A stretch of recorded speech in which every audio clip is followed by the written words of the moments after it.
देखी है सारी दुनिया, जापान से लेके रशिया, ऑस्ट्रेलिया से लेके अमेरिका। नमस्कार, मी स्मिता साठे दीक्षित. मनातल्या गोष्टी या माझ्या यूट्यूब चॅनलमध्ये आपलं खूप खूप मनापासून स्वागत. अलीकडेच शेनवॉनचं निधन झालं आणि त्यावेळेला आम्ही MCG मध्ये त्याचा जो स्टॅच्यू बघितला होता ती आठवण झाली आणि मग त्या अनुषंगानं ऑस्ट्रेलियाच्या सगळ्या आठवणी जाग्या झाल्या. आम्ही 2016ला, म्हणजे गोष्ट तशी जुनी आहे बरं का, 2016ला ऑस्ट्रेलियाची टूर केली. पण त्यात जी काही गंमत आली, जी काही धमाल आली होती, त्या आज मी आपल्याला आठवणी शेअर करणार आहे. तर त्याचं असं झालं होतं, आम्ही एक टूर बुक केलेली होती आणि त्या टूरला आम्ही काही कारणानं जाऊ शकलो नव्हतो. त्यामुळे ते पैसे कंपनीकडे तसेच होते. मग कंपनीचा एक दिवशी अचानक फोन आला की एक Australia cost saver tour arrange केलेली आहे, लॉन्च झालेली आहे आणि त्यामध्ये आकर्षणं तर भरपूर होती.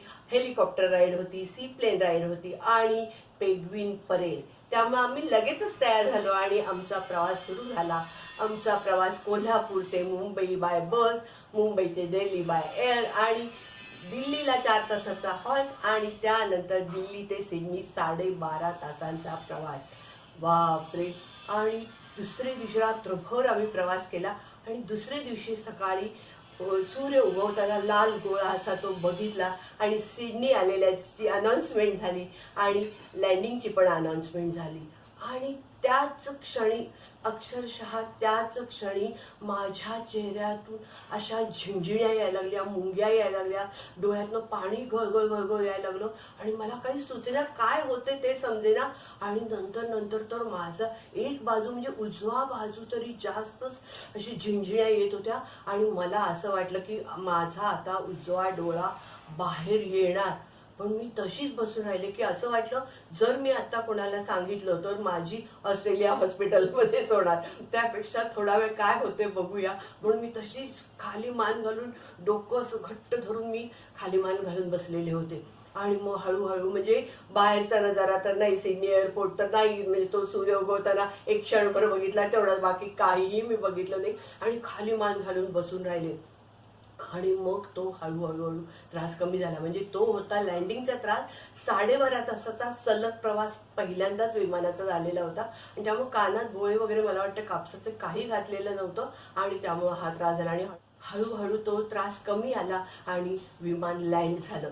तरी पण मी तशीच बसून राहिली आणि सर्वात शेवटी मी उतरली आणि मग मात्र मी रिलॅक्स झाली, जरा पाणी प्यायलं आणि मग मी त्या बेडपाशी गेले आणि सगळ्यांना एकदाच गाठलं. तर तिथून आम्ही बेडवरून, मला तर वाटलं होतं की आता ठीक आहे, आता हॉटेलवर जायचं, जरा रेस्ट होईल आपली, काही प्रॉब्लेम येणार नाही. पण तेवढ्यात बेडवरून बॅगा घेताना टूर लिडरनी सांगितलं हॉटेलचं चेक इन दुपारी असल्यामुळे आपल्याला आत्ता असंच एअरपोर्टवरतीच फ्रेश होऊन आपल्याला सिडनी बघायला बाहेर पडायचं आहे. बापरे. पर्याय तर नव्हता. शेवटी आम्ही तिथेच फ्रेश झालो, नंतर ब्रेकफास्ट केला आणि त्यानंतर आम्ही गेलो सिडनी टॉवर बघायला. सिडनी ही ऑस्ट्रेलियाची आर्थिक राजधानी आहे आणि तो सिडनी टॉवर बघायला गेलो आणि तिथल्या वरच्या ऑब्झर्वेटरी डेकवरून आम्ही ऑस्ट्रेलियाचं असं विहंगम असं दृश्य बघितलं, अतिशय सुंदर असं दृश्य बघितलं आणि नंतर खाली आलो. त्यानंतर आम्ही दुपारी हॉटेलमध्ये चेक इन केलं आणि त्याच दिवशी संध्याकाळी आम्ही गेलो डार्लिंग हार्बर बघायला. डार्लिंग हार्बरच्या इथेच आम्ही छान असं ॲक्वेरियम बघितलं आणि त्यानंतर गेलो क्रूजवरती आणि तोपर्यंत अंधार पडलेला होता आणि क्रूजच्या डेकवर जाऊन आम्ही अतिशय मनोहारी असं दृश्य बघितलं. म्हणजे ते ऑपेरा हाऊस, तो सिडनी ब्रिज, अतिशय सुंदर असे लाईट झगमगाट होता आणि त्या ह्याच्यात ते अतिशय सुंदर असं दृश्य आम्ही डेकवरून बघितलं आणि नंतर खाली आलो. तिथे तर खाण्यापिण्याची रेलचेल होतीच, आर्टिस्ट आपले वेगवेगळे आर्ट दाखवत होते आणि अतिशय धमाल मस्ती चाललेली होती. आणि त्यानंतर सुरू झाली भारतीय गाणी आणि धमाल मस्ती, काय विचारू नका, अक्षरशः डान्स मस्ती धमाल अशी झालेली होती. आणि त्या दिवशी आम्ही परत हॉटेलवर परतलो. दुसऱ्या दिवशी आम्हाला ऑपेरा हाऊस आणि तो सिडनी ब्रिज आम्हाला दिवसा बघायचं होतं आणि ऑपेरा हाऊस आतून आम्हाला बघायचं होतं. त्या दिवशी आम्ही दुसऱ्या दिवशी सकाळी निघालो होतो, एकदम ऑपेरा हाऊसला गेलो. ऑपेरा हाऊस हे खरोखर अतिशय सुंदर आहे. ऑपेरा हाऊस दिवसाही अतिशय सुंदर दिसतं. त्याचं आर्किटेक्चरल महत्त्व फार आहे. जगभरातल्या लोकांचं मुख्य असं आकर्षण आहे. ते ऑपेरा हाऊस हे अतिशय मोठं असं आहे आणि तिथे वर्षभर कार्यक्रम चाललेले असतात. म्हणजे नृत्य, नाट्य, संगीत, ऑपेरा असे जवळजवळ वर्षात 1500 कार्यक्रम तिथं होतात. त्यानंतर आम्ही आतमध्ये गेलो आणि आतूनही ते बघितलं. ते असं बंदिस्त असं नाट्यगृह आहे आणि तिथे कायम वर्षभर तर कार्यक्रम सुरूच असतात आणि तिथे रेस्टॉरंट्स आहेत, कॅफे आहेत आणि आतून सगळी रचना ही अतिशय सुंदर आणि वेगळ्या प्रकारची आहे. रेकॉर्डिंग स्टुडिओ आहे. ते आतून सगळं आम्ही बघितलं आणि मग बाहेर आलो आणि मग समोरच इथे ते सिडनी ब्रिजच्या किनाऱ्यावरच ते ऑपेरा हाऊस असल्यामुळे लगेच सिडनी ब्रिजच्या इथे जाऊन फोटोग्राफी लोकांची सुरू झाली आणि अतिशय सुंदर, अतिशय फ्रेश अशी हवा होती त्या दिवशी आणि त्यामुळे मनसोक्त फोटोग्राफी झाली आमची. आणि नंतर आम्ही निघालो. ते एक प्रमुख आकर्षण जे आमचं होतं सी प्लेन राईड, त्यासाठी आम्ही गेलो आणि तिथे क्यू मध्ये गेलो. नंतर तिकीट टू लीडरनी काढली आणि ऑस्ट्रेलियाची भाषा इंग्लिश, पण टूर मधून जात असल्यामुळे काहीही प्रॉब्लेम येत नाही. आणि मग आम्ही त्या सी प्लेन असं मोठ्याच्या मोठ्या आणि त्याची चाकं सगळी पाण्यातच असतात. म्हणजे ते पाण्यावरच चालतं आणि नंतर एकदम असं उड्डाण करतं आणि तिथून वरनं अतिशय सुंदर असं ते ऑपेरा हाऊस सुंदर दिसतं. तो निळशार पाणी, तो सिडनी ब्रिज, अतिशय सुंदर असं मनोहारी दृश्य तिथून दिसतं आणि अक्षरशः म्हणजे असं वाटलं की पैसा वसूल. त्यानंतर आम्ही तिथून बाहेर पडलो आणि गेलो बॉन्डी बीच. तिथंही अतिशय निळशार असं पाणी आणि अतिशय म्हणजे नितांत सुंदर असा तो समुद्र किनारा. त्यानंतर आम्ही गेलो झू बघायला. त्या झू मध्ये गेल्यानंतर तिथेच फक्त आम्ही कांगारू बघितले, कारण आमची कॉस्ट सेवर टूर होती ना. आणि अक्षरशः त्या झू मध्ये माझं म्हणजे एक छोटासा पांडा होता, मात्र त्याचा एक छोटासा व्हिडिओ आम्हाला शूट करता आला आणि बाकीचे सरडे, पाली ह्याचे सुद्धा आम्ही तिथे फोटो काढले, कांगारूचे फोटो काढले. म्हणजे अक्षरशः आपल्याला असं वाटतं की बाहेर जेव्हा आपण पडतो ना, आपलं डोकं काही काम करत नाही असं वाटतं मला. कारण कसलेही फोटो काढून घेऊन आपण येत असतो आणि नंतर जेव्हा बघतो त्याचं खूप हसू येत असतं की अरे हा का काढला असं पण होत असतं. तर ते सगळे आम्ही तिथे गेलो. नंतर आम्ही लंच घेतलं आणि मग नंतर सिटी टूर आमची सुरू झाली. सिटी टूर बघता बघता परत संध्याकाळी येताना की म्हणजे अगदी थोडासा अंधार पडायच्या आधी थोडेसे लाईट्स लागतात, तसे लाईट्स लागायला लागले ते. आणि परत तो सिडनी ब्रिज आणि परत ते ऑपेरा हाऊस, त्याचं दरवेळी एक वेगळंच रूप बघायला मिळालं. रात्री वेगळं बघितलं, सकाळी वेगळं बघितलं आणि आता संध्याकाळच्या वेगळी एक, म्हणजे अतिशय असं एक वेगवेगळं असं दृश्य ते दिसत होतं आम्हाला. आणि त्यानंतर आम्ही हॉटेलवर परतलो. त्यानंतर नेक्स्ट डेला आम्हाला जायचं होतं कॅनबेरा. कॅनबेरा ही ऑस्ट्रेलियाची राजधानी आणि तो जवळजवळ आमचा 4-5 तासाचा प्रवास होता.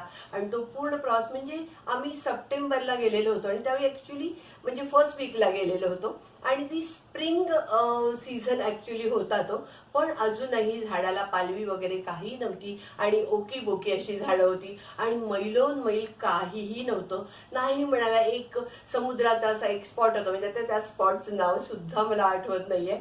तर त्या स्पॉटवरती मात्र तिथून अतिशय सुंदर असं दृश्य दिसत होतं, निळशार पाणी आणि तिथे खूप म्हणजे तो स्पॉट पर्यटकांचं आकर्षण असलेला स्पॉट होता.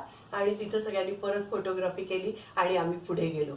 कॅनबेराला गेलो तर तिथं मात्र थंडी होती. कॅनबेरा ही ऑस्ट्रेलियाची राजधानी असल्यामुळे तिथं पार्लमेंट बघितलं, पण पार्लमेंट सुद्धा आम्ही बाहेरून बघितलं. एक ती अशी नितांत सुंदर आणि प्लॅन्ड अशी सिटी आहे आणि खूप सुंदर असे त्या पार्लमेंटचा तो जो रस्ता आहे त्याचं खूप सुंदर असं दृश्य दिसत होतं.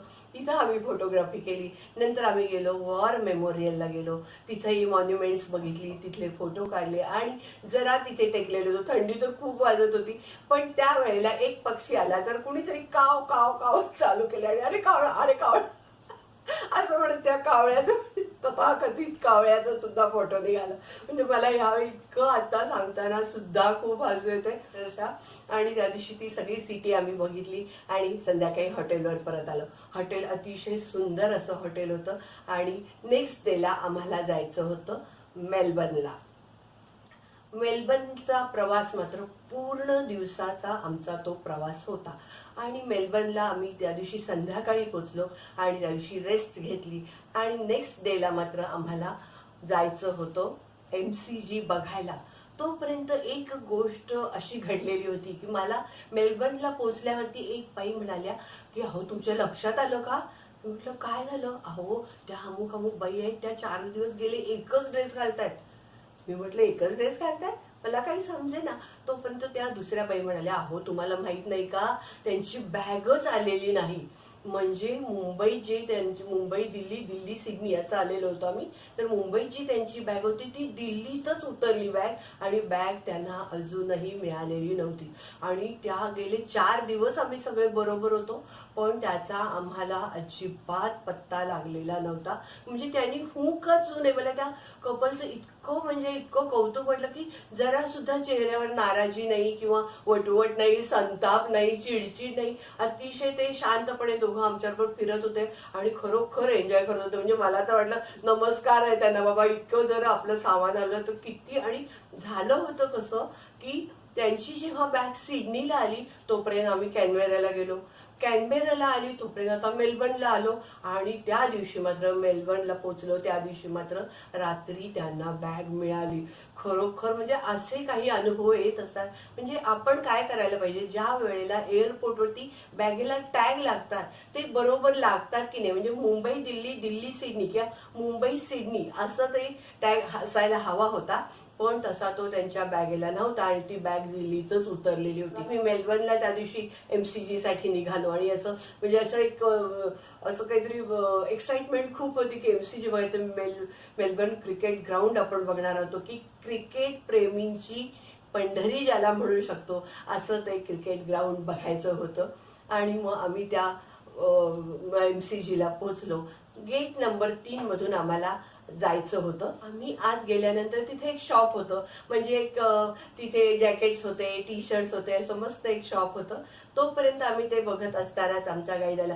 ही मात्र MCGची मात्र आतून अशी आमची गायडेड टूर होती. ऑस्ट्रेलियन इंग्लिश बोलणारा गाईड होता आणि तो म्हणजे वयस्कर वाटत होता पण इतका भरभर भरभर चालत होता आणि त्याच्या मागे आम्हाला अक्षरशः पळायला लागत होतं. आणि त्यानं सगळं आम्हाला दाखवायला सुरुवात केली. नंतर माहिती सांगत होता, काही मिस होत होतं पण तरीही आम्ही त्याच्या मागे पळत होतो. आणि पहिल्यांदा आम्हाला ते आधी मला ड्रेसिंग रूम दाखवली, नंतर शॉवर जिथं प्लेयर्स घेतात ते दाखवलं, नंतर स्विमिंग पूल दाखवला आणि त्यानंतर आम्ही गेलो ग्राउंडवरती. ग्राउंड बघितल्यानंतर कमेंटेटर बॉक्समधून ग्राउंड कसं दिसतं ते बघितलं. म्हणजे एक असं एक्साइटमेंट एवढी होती की काय बघू किती बघू. म्हणजे ह्या असं खरंच वाटत नव्हतं की आपण ह्या ग्राउंडवरती उभे आहोत, हे खरं वाटत नव्हतं अक्षरशः. नंतर बाहेर आल्यावरती बघितलं सर ब्रॅडमन आणि सचिन यांचा एक फोटो होता मस्तपैकी. ते बघून अगदी सचिनचा खूप अभिमान वाटला. आणि ते सगळं बघून आम्ही बाहेर आलो आणि तिथे शेन वॉर्नचा पुतळा होता आणि तो असा बॉलिंग करतानाचाच त्याचा तो स्टॅच्यू बघून म्हणजे आज आत्ता आठवलं तरी खूप वाईट वाटतंय. म्हणजे तो खरं तिथं आम्ही त्याचा तो स्टॅच्यू बघितला आणि तिथून आम्ही बाहेर पडलो. नंतर नेक्स्ट डेला आम्हाला जायचं होतं ग्रेट ओशन रोडला की अतिशय सुंदर आणि नॅचरली मेंटेन्ड अशा त्या रोडवरून आम्हाला ड्राईव्ह करायचे होते आणि तो असा आनंद आम्हाला घ्यायचा होता. पण ॲक्च्युली हवा खराब होती. तो सुंदर असा त्या रोडवरून आम्हाला जायचं होतं. आणि मग आम्ही गेलो कॅम्पबेल नॅशनल पार्कमध्ये गेलो. तिथे गेल्यानंतर तिथे असं आम्ही बघितले 12 अपस्टल्स म्हणून असा पैसा वसूल करणारं दृश्य तिथं आम्ही बघितलं. अतिशय सुंदर आणि तो पूर्ण परिसर आम्ही सगळा फिरून बघितला. थंडी खूप होती मात्र आणि हवा खराब असल्यामुळं एक सारखी शंका वाटत होती की आता आपल्याला हेलिकॉप्टर राईड आपल्याला करता येईल का नाही. त्या दिवशीचं प्रमुख आकर्षण खरं म्हणजे ते होतं. पण आम्ही जिथून ते हेलिकॉप्टर उडणार होतं तिथे आम्ही गेलो. टूर लीडरनं सगळ्या गोष्टी मॅनेज केल्या आणि मग आम्ही 4-4 जणांचे ग्रुप केले आणि तिथूनच ते उडत होतं आणि तिथंच लँड होत होतं.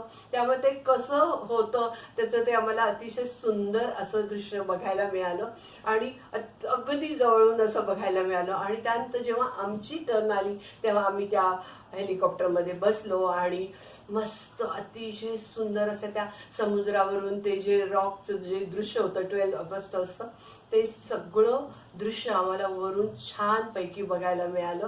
आणि तो कॅप्टन जो होता तो अगदी एकाग्रपणे त्याचं चालत आणि त्याच्याकडे बघण्यात सुद्धा आमचं म्हणजे किती असं एकाग्र होऊन त्याचं ते सगळं तो दाखवत होता, माहिती सांगत होता. आणि हे सगळं एन्जॉय करून नंतर आम्ही खाली आलो. आणि येस, शेवटी आमची हेलिकॉप्टर राईडही पार पडली, कॉस्ट सेव्हर टूर असून सुद्धा.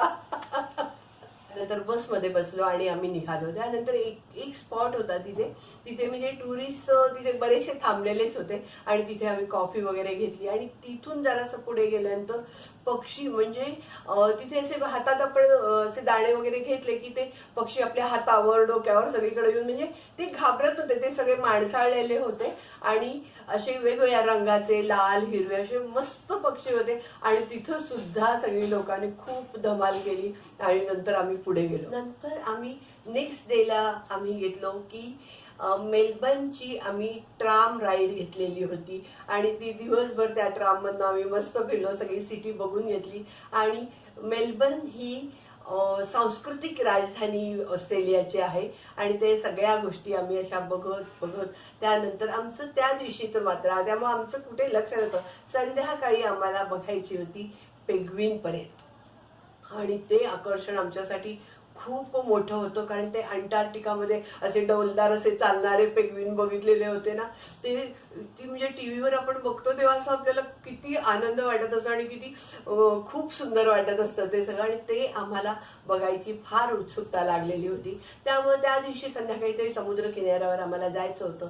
मग आम्हाला जरा लवकरच तिथे गेलो. पण आमच्या आधी पण तिथे लोक येऊन बसलेले होते, अगदी पुढे जाऊन बसलेले होते. कारण ज्या वेळेला अंधार पडायला लागतो त्यावेळी शेकडो पेंग्विन असे ते समुद्रातून बाहेर येतात असं ते सांगत होते. आणि अँकर अगदी जोर जोरात ओरडून सांगत होता, शांतता ठेवा, नाहीतर पेंग्विन येणार नाहीत, आले तर पळून जातील. त्यामुळे ते अतिशय पिन ड्रॉप सायलेन्स तिथे ठेवायचा होता. म्हणजे एखादं छोटं बाळ कसं चालावं तसे ते पेंग्विन आता आम्हाला दिसणार होते. त्यामुळे आम्ही अगदी खूप खुशीत होतो आणि डोळे ताण ताणून आम्ही अगदी बघत होतो. आणि अक्षरशः अंधार होत आला आणि पेंग्विन खरोखरच हळूहळू बाहेर यायला सुरुवात झाली.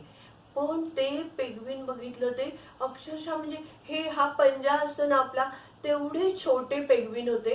आणि त्यामुळे त्यांचं असं म्हणजे ते येताना ते पेंग्विन आहे की आणि दुसरं काय आहे ते आम्हाला काही कळायलाच मार्ग नाही. आणि ते म्हणजे ते चालत होते पण ते अशी सरपटत होते असं वाटत होतं. कारण ते पेंग्विन म्हणजे असे त्यांचं चालण्याचं ते हे दिसतच नव्हतं की त्यांचा जो डौल आहे, डौलदार चालणं आहे ते दिसतच नव्हतं. आणि ते अक्षरशः जे सरपटत येत आहेत असं काहीतरी ते वाटत होतं.